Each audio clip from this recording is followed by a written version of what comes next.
All right. Welcome to leg day. Ugh. I'm a little nervous. I'll admit, I'm a little bit nervous. The calves are still sore, but they're not too sore to skip legs. There's no excuses. So, we're gonna hit squat first. This is 175, so this will be a PR. We're gonna do a minimum of 8. I want to say 8. Then we got 4 sets squat. So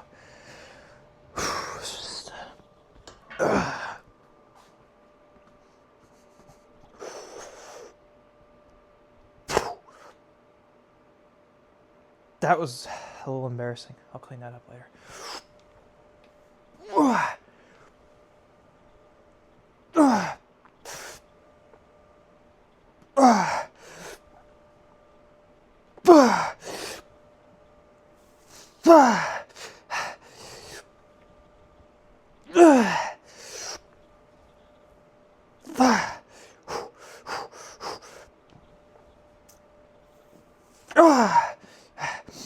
Okay.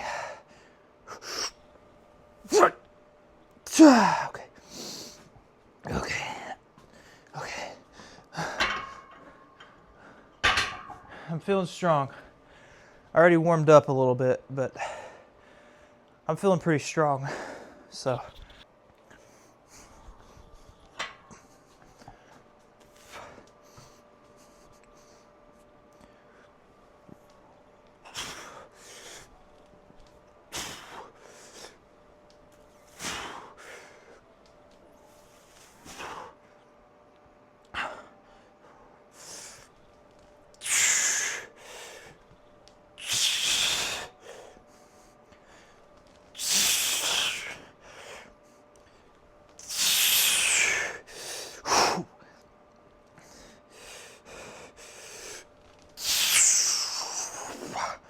Okay.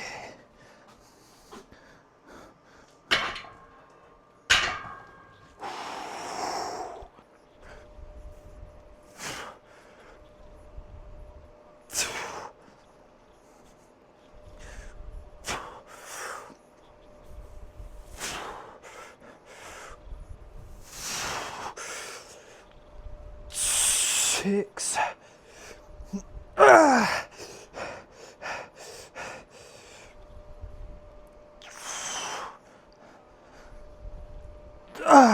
I don't like that one.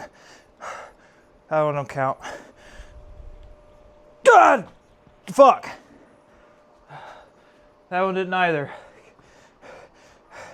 Alright, hang on. This is number 9 here. Okay. Okay.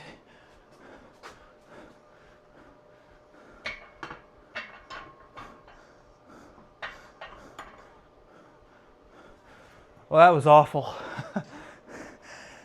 That was, whew.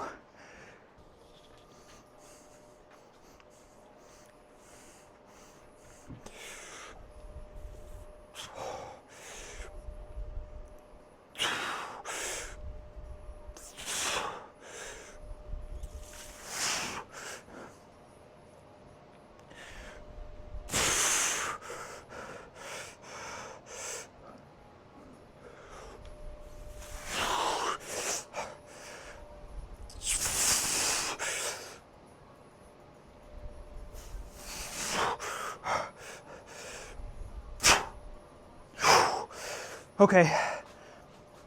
All right.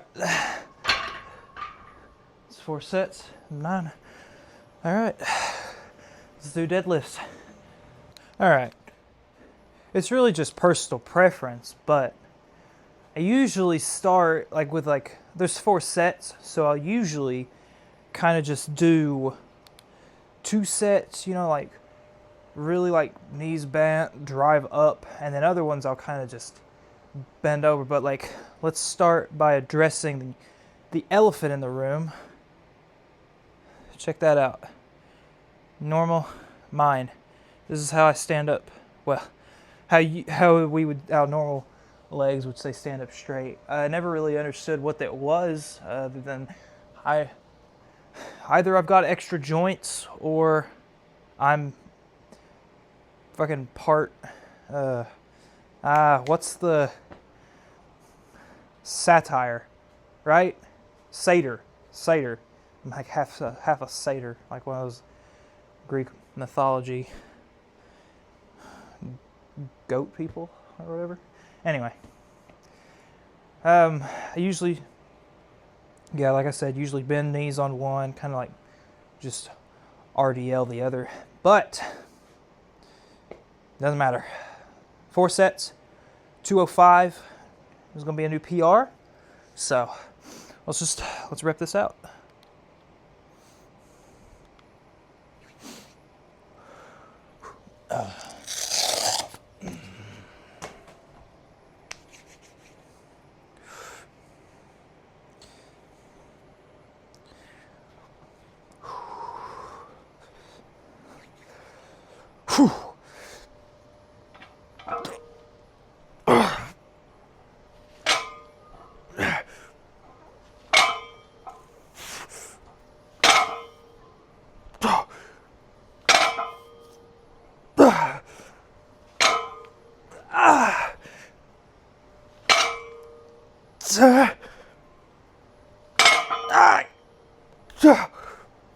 Okay.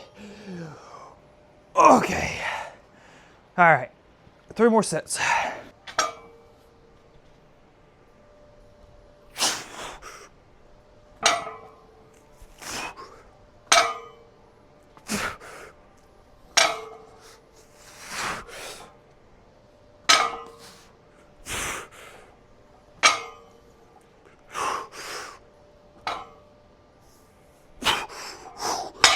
Okay. God.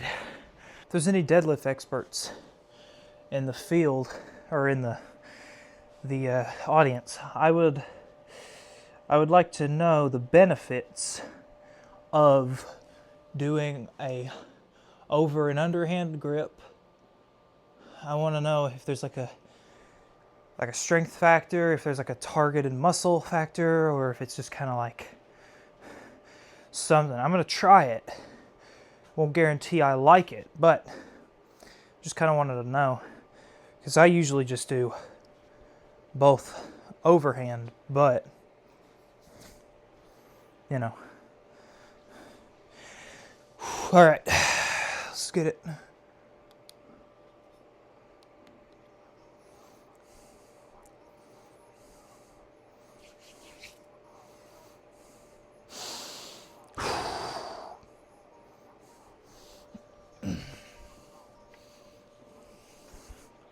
Straighten the bar. Okay.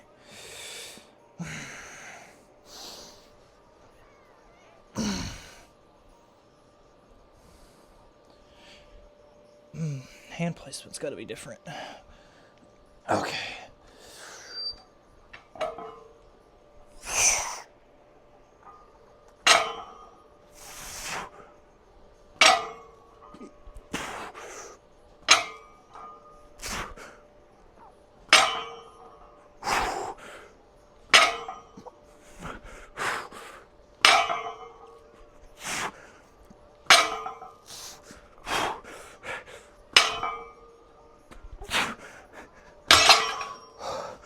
Whoa. Okay. I don't want to make any assumptions, but that felt not even a little stronger. That felt a lot stronger.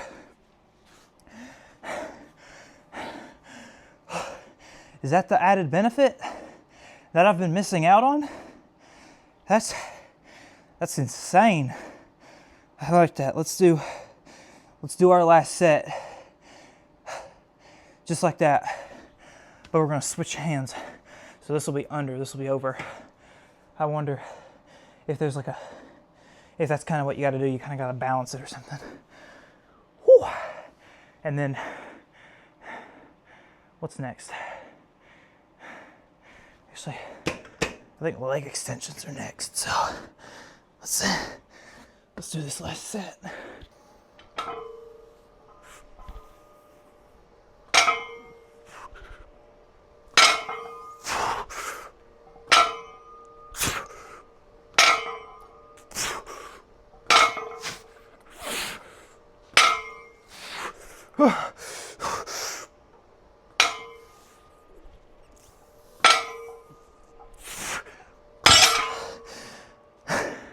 No more of that.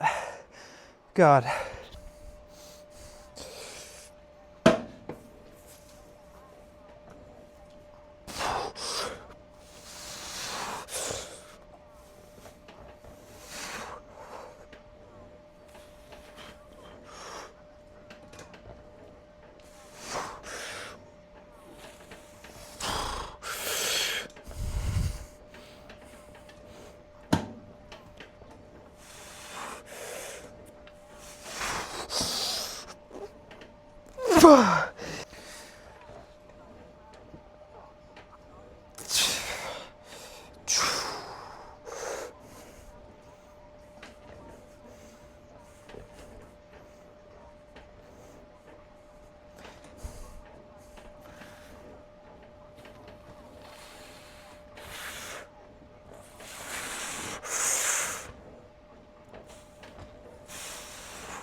Ooh, that burns.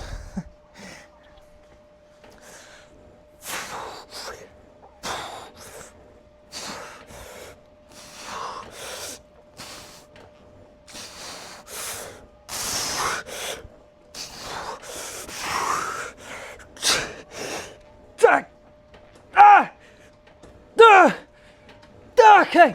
Fuck. Shit. Okay. Oh, that's enough leg extension. Okay. I lied to myself. I have another set. Oh, God. Oh.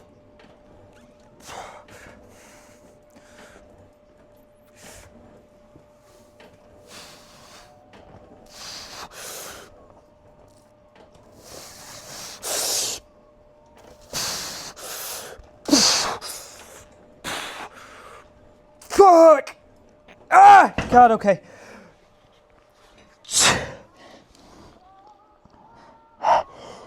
I gotta stand up. Holy shit. Okay, let's move on. I need somebody in the comments to rate my calf work on a scale of 1 to 10. 4 sets, 50 reps. 50, that's 200 reps with 25 pounds each. Now, I may not get that far because my calves are fucking killing me still, but, I mean, we'll certainly try, so.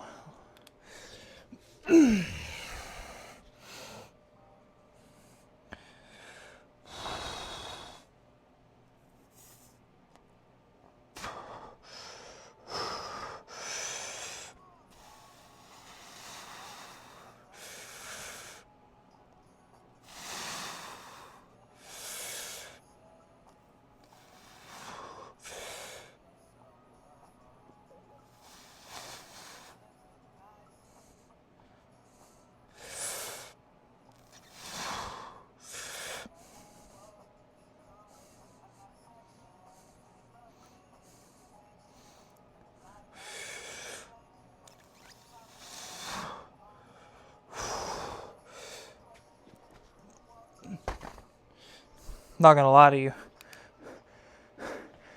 I don't think we're gonna get a single set of, I can't squat down that far. I don't think we're gonna get a single set of 50 calf raises, so I'm gonna do 4 sets of 25, which is a bit of a step back, but considering that I did calves Friday and my calves still hurt, I probably overdid it. So we're gonna dial it back just for now. All right, leg day complete. So I really felt the leg extensions more than anything else. So, all right, drop pants. See what we got going on here. Okay, I mean, at first glance, it doesn't look too bad. Let's, my hamstrings have been severely neglected over the years, I gotta admit. So, we're definitely working on hamstrings a lot more. I kind of want to... It's hard to flex my... because I don't lock up right at this. I lock up all the way back here.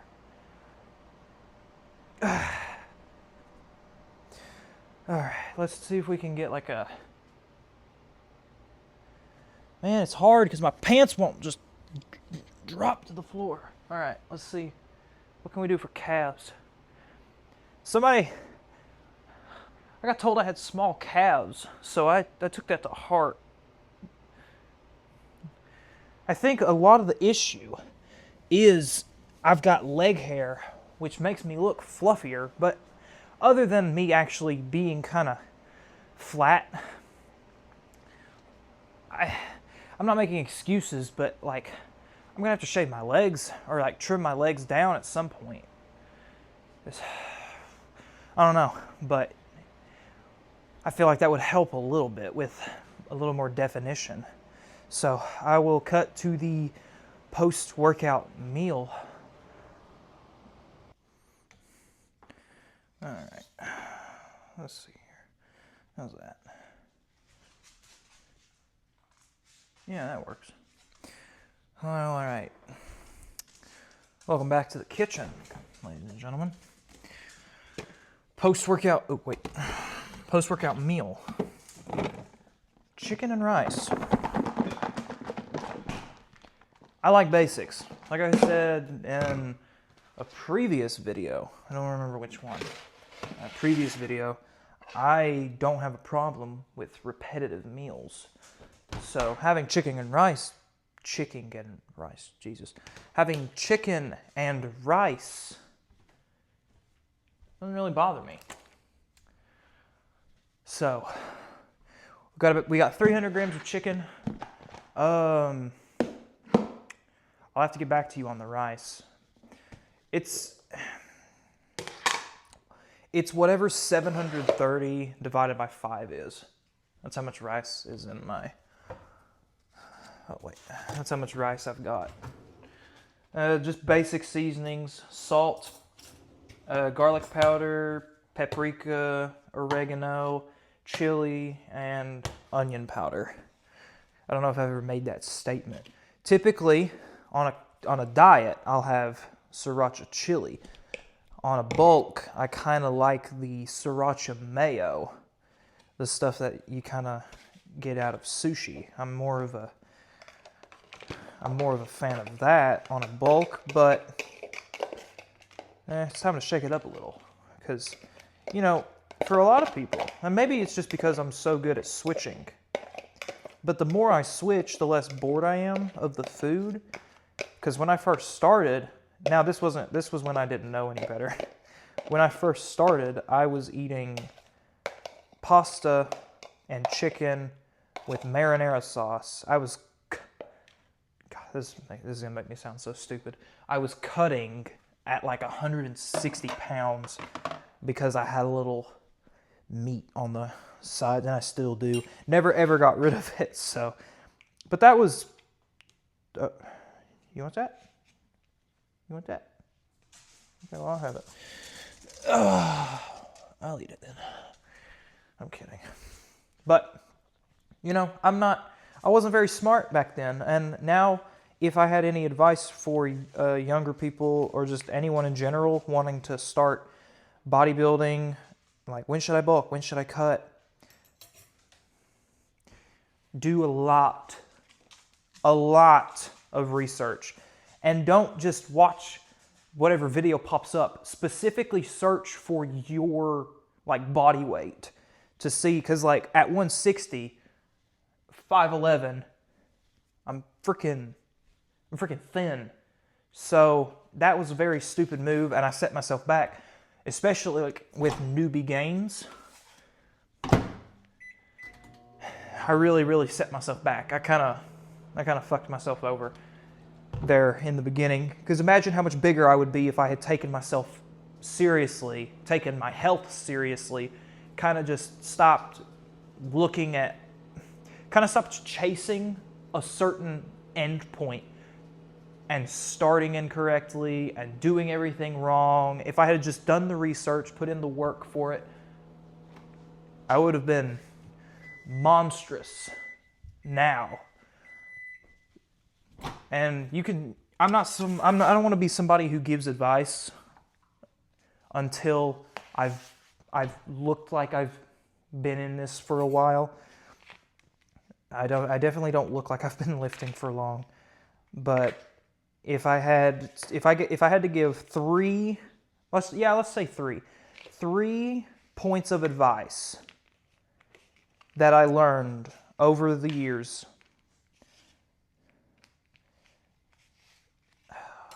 Number one, only ever take creatine monohydrate in a powdered form, preferably unflavored. I fell into the trap of creatine gummies because guess what I didn't do? My research. So, gotta do your research. But if I had to give my first point of advice, take creatine monohydrate from day one. You can do a loading phase, but I promise you, if you're pretty lightweight and you haven't been eating, and you don't eat, and you haven't gotten used to eating a lot of food, and you don't drink a lot of, you may think you drink a lot of water, because I certainly thought I was drinking a lot of water. But now I'm carrying around a gallon jug. God, I cannot speak. Now I'm carrying around a gallon jug, and I'm also drinking an extra 30 ounces on top of that. So I'm drinking a lot more water than ever before. And I feel so much better because of it. So make sure that you're drinking your water with your creatine, but that's not another point. That should kind of be you should do it anyway. Not even if like I'm specifically talking about bodybuilding. Anyone doing anything should always be drinking the appropriate amount of water for their weight, their height, their age, and their activity. And you can just find a simple calculator, punch that in, whatever. Second point, do the research, watch the videos, read the articles, whatever you have to do. Find your ideal maintenance calories for your height, your weight, your age, etc., gender, whatever. Find that, and then this is the same point. And then find out if you should be bulking or cutting. It's extremely important, because you've probably most likely, unless you are very obese or very skinny, most likely you haven't been eating your maintenance calories. So figure out your maintenance, and then figure out if it's better for you to bulk or for you to cut, especially if you're if you're crazy skinny, you're definitely going to want to bulk. If you're crazy obese, you're going to want to diet down. But if you're kind of in the middle, you're going to have to most likely bulk a little bit, try and put on some newbie gain with the muscle and the extra carbs and the proteins that you're eating. So that leads us to my third. When you're just starting out, our third point, hit your 1 gram of protein per pound of body weight every day. Because even if you just do that and then eat whatever the fuck you want, you will put on mass. You will put on muscle. But if anything, just open your calculator app, look at the label on something, measure it out, and if you even want to guess, just guess under and just eat your fucking body weight and just add in the calculator. And then, so let's say you're a 200-pound guy, just eat 200 grams of protein. It's that simple. So those are my 3 points. But I don't like giving advice, because I obviously don't look like I've been taking a lot of good advice, but every day I'm learning because I never want to say anything that's incredibly stupid. I never want to say anything because, like, actually the other day I learned that doing rope tricep extensions is actually considered to be one of the least growth building exercises, and it's better for you to use like a V bar, like a V bar, or to use like a flat bar. So we're making that switch. See, I never want to give advice on anything that I haven't. Usually the advice is kind of relayed. But anyway, I don't want to give too much advice. Those are just my 3 points that I wish I knew. Because even though I thought I was hitting my protein, I wasn't hitting my protein. So, chicken rice, sriracha chili, various seasonings on the chicken, post-workout meal. It's like 100 grams of protein, a little over 100 grams of carbs, maybe fats here and there, but yep, that's post-workout meal, and I will see you tomorrow for chest and triceps.